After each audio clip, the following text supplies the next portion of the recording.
श्रोताओं नमस्कार।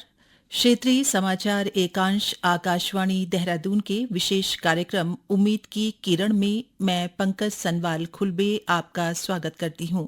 आज के कार्यक्रम में हम बात करेंगे ग्रामोत्थान परियोजना के अंतर्गत स्वावलंबी बनी मधु देवी की।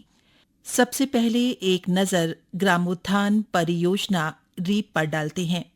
ग्रामोत्थान परियोजना रीप उत्तराखंड सरकार द्वारा ग्रामीण विकास विभाग के तहत संचालित एक परियोजना है।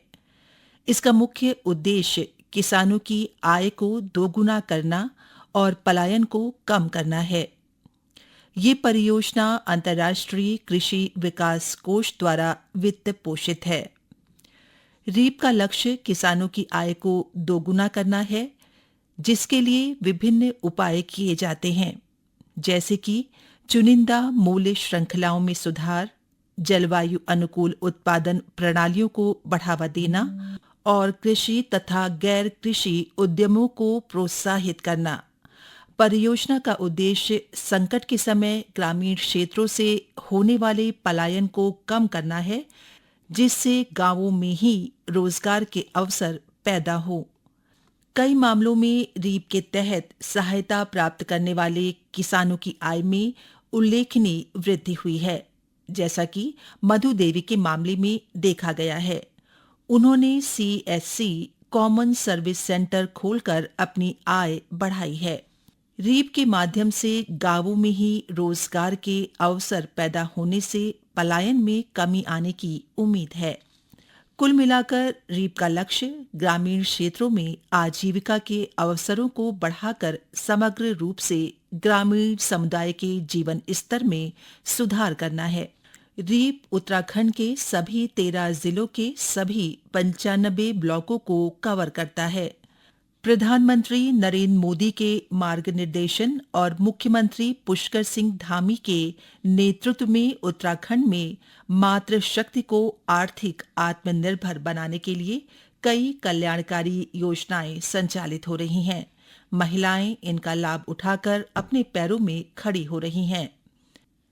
अब बात करते हैं पौड़ी जिले के विकास खंड पौड़ी की वजली गांव की मधु देवी की, जो ग्रामोत्थान परियोजना रीप के मदद से आज आत्मनिर्भर बन गई हैं। वर्ष 2017 में राष्ट्रीय ग्रामीण आजीविका मिशन के अंतर्गत मधु समेत 8 महिलाओं ने नागराजा स्वयं सहायता समूह का गठन किया। गत वर्ष मधु देवी ग्रामोत्थान परियोजना से जुड़ी। ग्रामोत्थान परियोजना द्वारा स्वयं सहायता समूह, ग्राम संगठन व क्लस्टर में जुड़ी महिलाओं के आजीविका संवर्धन को बढ़ाने और आत्मनिर्भर बनाने के लिए योजनाओं की जानकारी प्रदान की गई। मधु का चयन व्यक्तिगत उद्यम के अंतर्गत ग्राहक सेवा केंद्र सीएससी स्थापित करने के लिए हुआ। व्यक्तिगत उद्यम गतिविधि के अंतर्गत उन्हें परियोजना द्वारा 75,000 रुपए की सहयोग राशि प्राप्त हुई। इसके अलावा उन्होंने बैंक से 1.5 लाख रुपए का ऋण लिया, जिससे उन्होंने एक ग्राहक सेवा केंद्र की स्थापना की। केंद्र में ग्रामीणों को विभिन्न प्रमाण पत्र उपलब्ध कराकर वे शुल्क के रूप में आमदनी कर रही हैं। मधु बताती हैं कि सीएससी के अलावा वे बैंक सखी के रूप में आसपास के ग्रामीणों को डिजिटल बैंक सेवा उपलब्ध करा रही हैं। उन्होंने जन धन योजना के तहत लगभग 700 बैंक खाते खोले हैं। वो कहती हैं कि सेवाओं के माध्यम से उन्होंने अपनी आय 20,000 रुपए प्रति माह तक पहुंचाने का लक्ष्य रखा है। मुख्य विकास अधिकारी गिरीश गुणवंत का कहना है कि परियोजना से जुड़ने से पहले मधु सामान्य गृहिणी के रूप में कृषि कार्य करती थी। उनकी आर्थिक स्थिति कमजोर थी तथा उन्हें सरकारी योजनाओं की जानकारी का अभाव भी था। परियोजना से जुड़ने के बाद वे आर्थिक रूप से जागरूक हुईं। इसका सकारात्मक परिणाम आज सबके सामने है। श्रोताओं, आज के अंक में बस इतना ही।